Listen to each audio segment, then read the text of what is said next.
2026'da e-ticarətə başlamaq istəyənlərə qızıl kimi bir məsləhət verəcəm.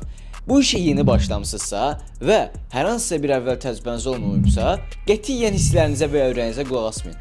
Tamamilə datalar analiz edin, verilər üzərindən irəliləyin. İkinci ən böyük məsləhətim isə planlı olaraq irəliləməyinizdir. Hər şeyi qeyd edin və hədəf müəyyənləşdirin. Bu hədəfə getmək üçün də planlı olaraq strategiyalar gelişdirin, səhvlərinizi düzəldin və daima bunu təkmilləşdirməyə çalışın. Üçüncü və ən vacib olanı isə zaman ayırın. Əgər bir işdən geri dönüş, fayda qazanmaq istəyirsinizsə, mütləq buna biraz zaman ayırmalısınız.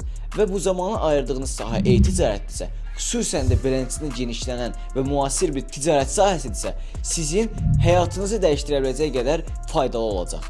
Bunun üçün isə eləməniz gerəkən çox önəmli 3 şey var. Datalarla işləmək, planlı işləmək və bu işə ciddi bir şəkildə zaman ayırmaq. eBay dropshippingdə də biz bunları sıfırdan necə edəcəyinizi öyrənirik.